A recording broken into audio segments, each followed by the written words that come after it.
Hi, everyone. It's wonderful to be a part of this process, and I look forward to meeting many of you in person next week.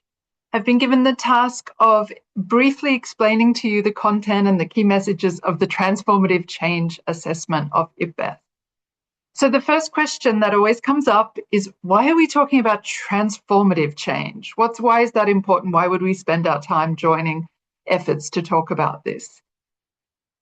Echoing exactly what Pam was saying in terms of we do find ourselves in a global polycrisis, and our report, our assessment on transformative change particularly emphasizes what the UN has referred to as the triple planetary crisis.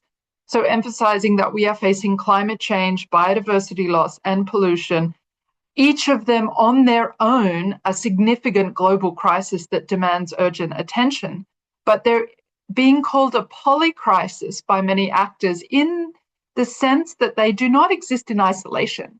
They actually exist simultaneously, and they interact with one another, and they amplify one another. So we're in a crisis that has multiple parts, multiple dimensions, multiple aspects that are accelerating one another and making each other worse. So that we're in this incredibly serious situation of a global sustainability polycrisis. And what we know, and we document this in chapter 1 of our assessment, is that our current efforts, as laudable as they are, as wonderful as they are not actually bending the curve. They're not making a significant difference on any of those three of the triple planetary crises.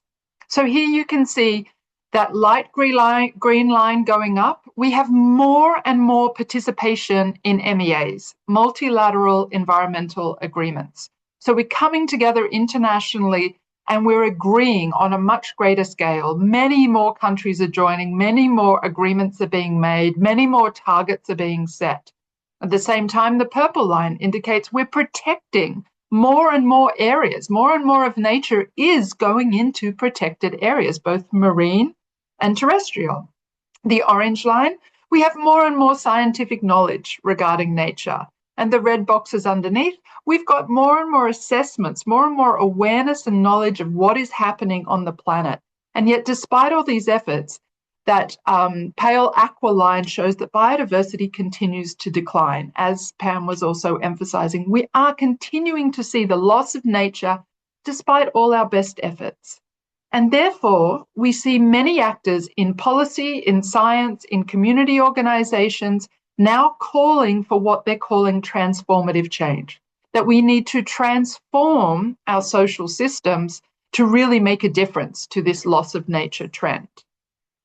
And then the question was inevitably being raised that everyone is talking about we need transformative change, but what are we actually talking about? What does that term mean?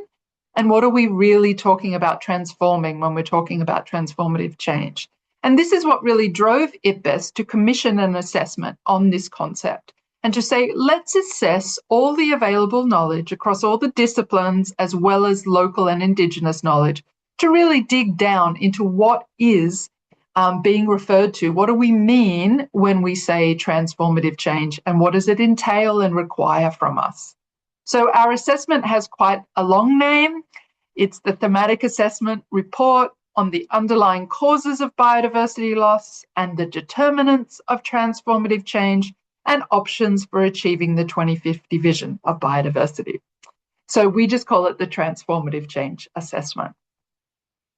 So ours was also a 3-year process. We had over 100 experts from 42 countries. We had a high proportion in this assessment of social and interdisciplinary scientists, which was quite unique for the IPBES. We also had work drawing on over 7,000 references, so the published literature. But interestingly, we also drew on over 800 visions, 400 case studies from around the world, and we addressed over 10,000 comments from both governments and actors outside of governments.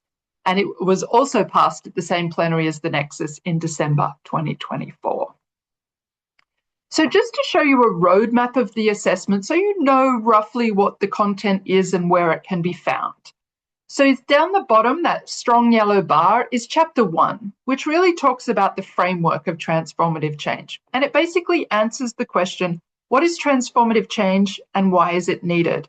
That was the chapter that I coordinated, so I'll present that today. We also have in chapter 2 a focus on visions. What are the transformative visions for people and nature? Chapter 3 moves into theories, and it looks at how can transformative change come about.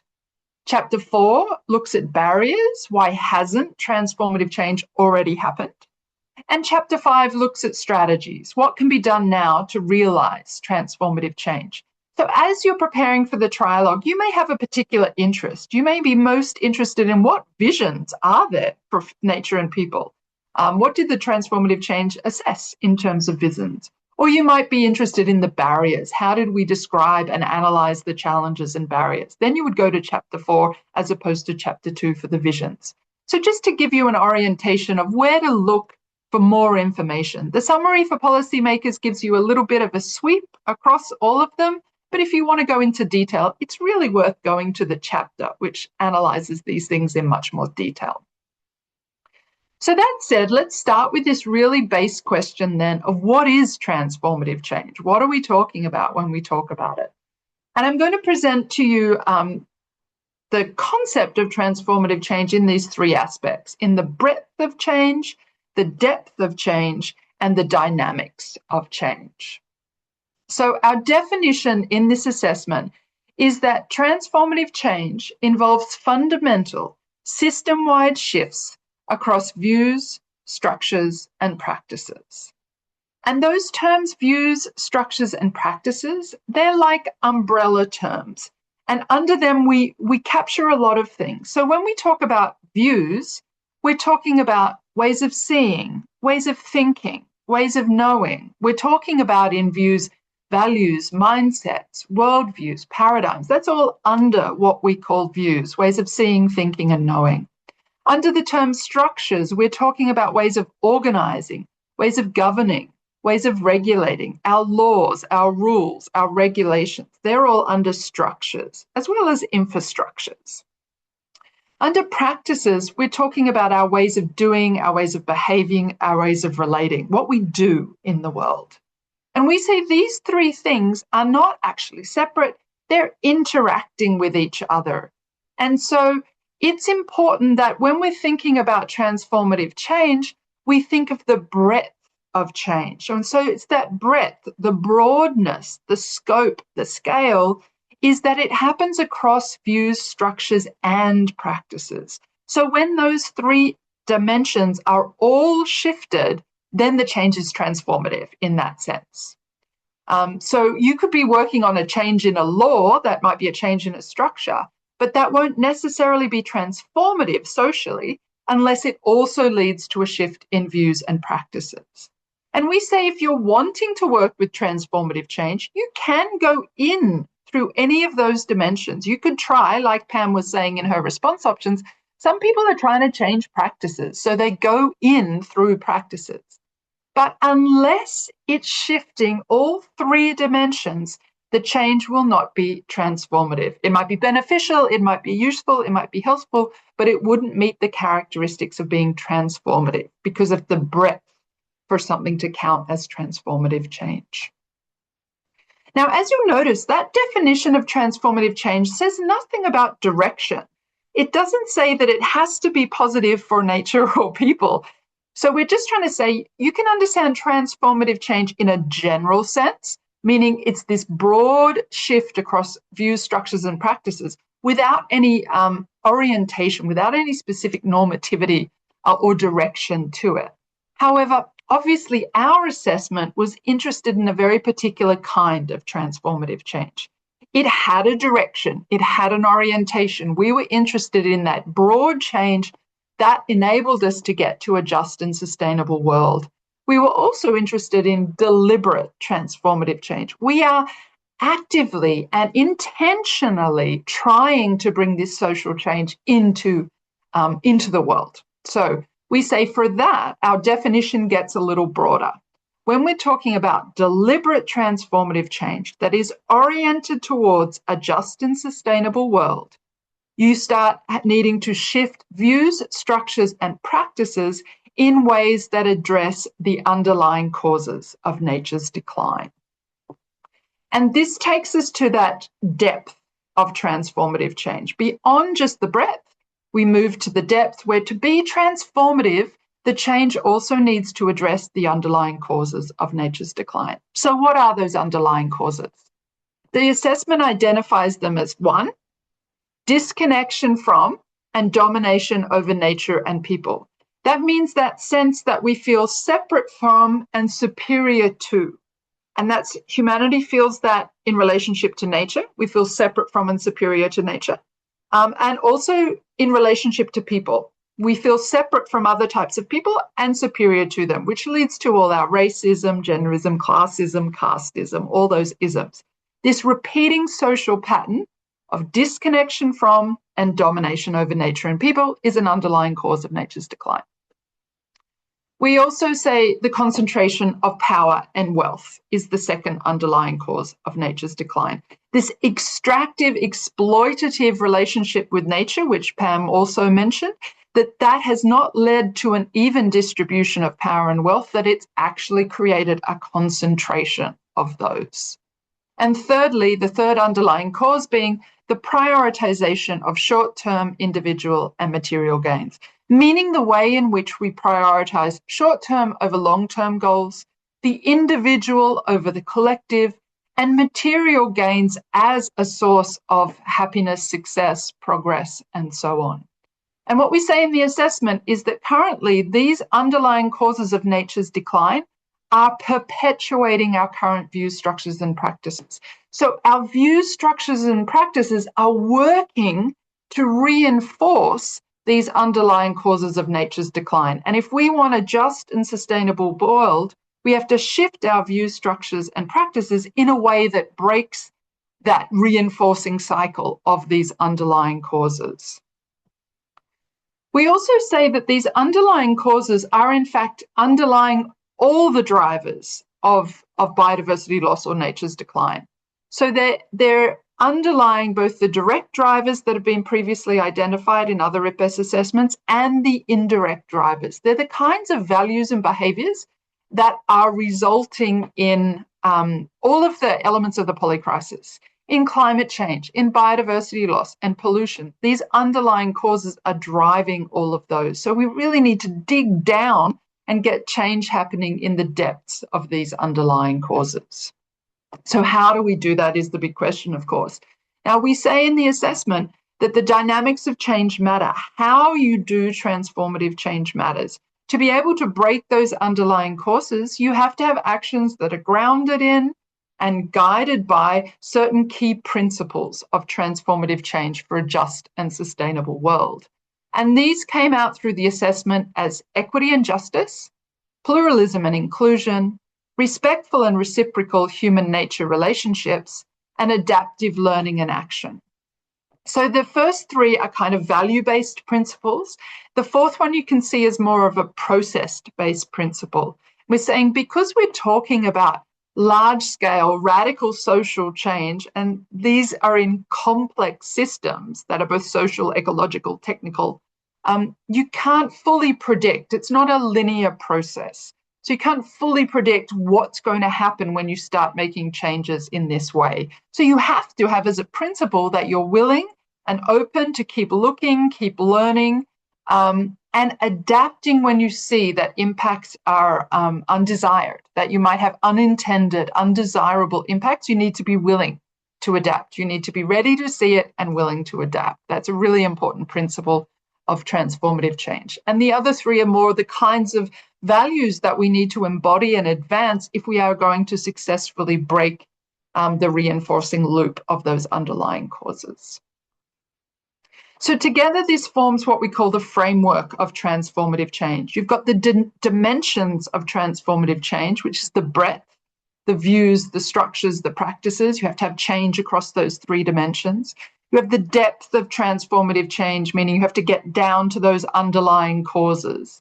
And you have the dynamics of transformative change, or the principles of transformative change that you need to embody, advance, be guided by, if we are going to achieve that just and sustainable world that we're oriented to the transformation towards. So that's the framework.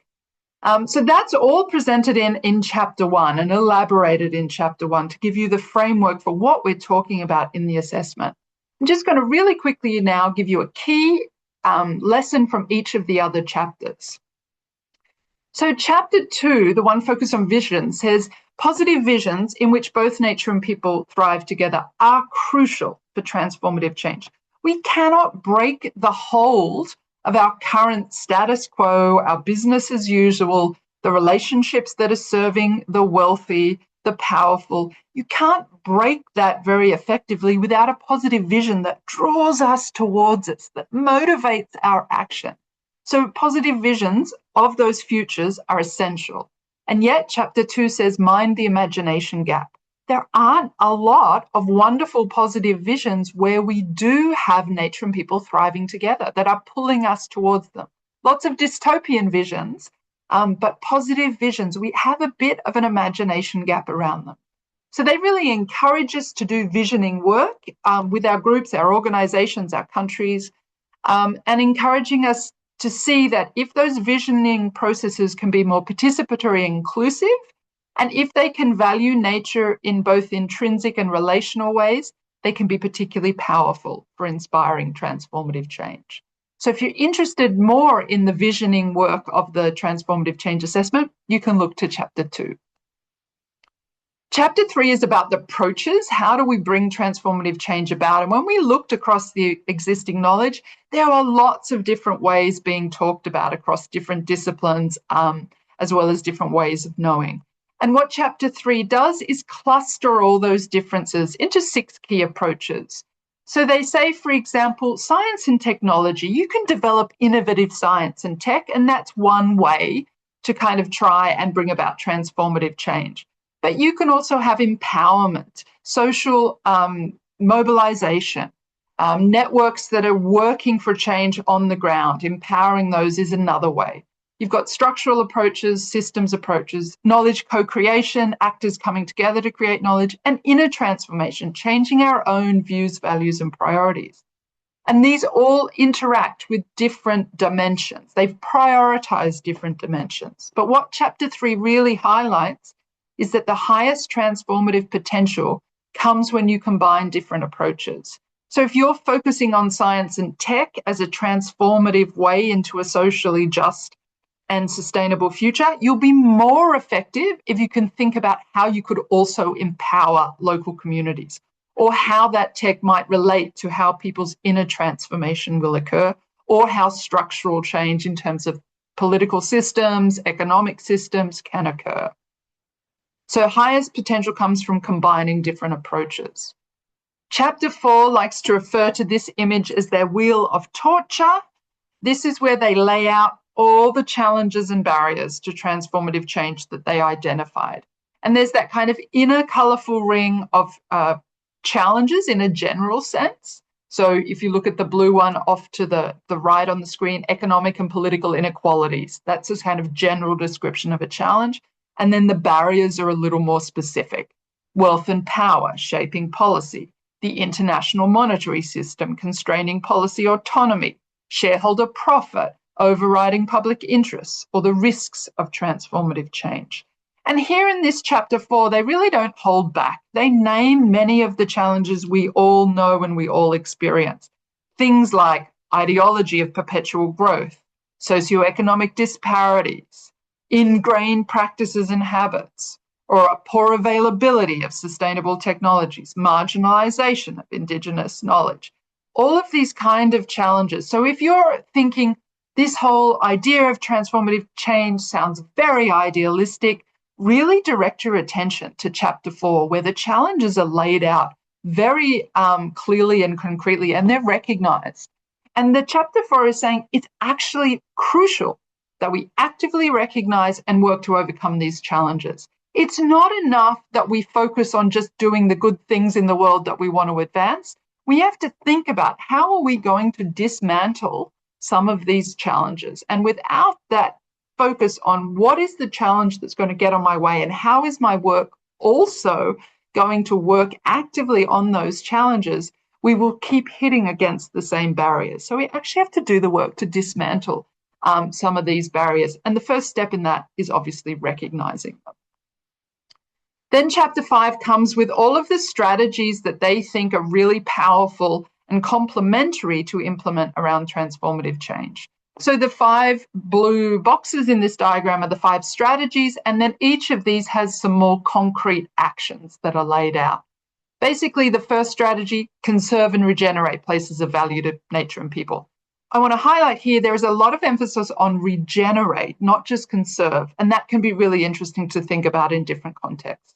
Number 2 is think about driving systemic change in the sectors most responsible for biodiversity loss. That's the big ones, agriculture, fishing, mining, these kind of sectors that are driving the negative impacts on biodiversity. Number 3 is a really tricky one, transform our economic systems for nature and equity, and they lay out strategies and actions towards that in chapter 5. And then they talk about governance systems and making them be inclusive, integrative, adaptable, and not least accountable. And then the 5th strategy is around shifting societal views and values to recognize human nature connectedness. How do we work with our social norms, our cultural narratives to promote the idea of human nature connectedness? And so you can think about how your work relates to these strategies and how you may be able to stretch out into some of the other areas of work. I want to just highlight that we do also talk about transformative change as a mosaic. So a mosaic is an image, an artwork that is made up of all these tiles, all these small tiles being put together and come together to make the full image. And so we're saying every tile is important. Every little contribution to change in a more just and sustainable direction is important for transformative change. Both small and actions count so long as they are working to address those underlying causes. Meaning it's not something that is just to be left to governments or to big private actors thinking, oh, this is such a big task, only those big actors can do it. No, we say in the assessment, it needs a whole of society approach. We need various actor groups working in a range of roles across different scales to really build the mosaic of transformative change. And we lay out in the assessment, what are those different roles? What different actor groups could get involved? How could they get involved? But the idea, much like the Nexus assessment, we need everyone. There's roles for all here. We also have at the end of our document a practical user guidance. It's in an annex to the report for realizing transformative change. And here we're trying to say, great, you're working on a change initiative. Fantastic. You want to work to improve biodiversity in your area. Fantastic. Or you're working on a Nexus response option. Fantastic. Let's think about how you can make it more transformative.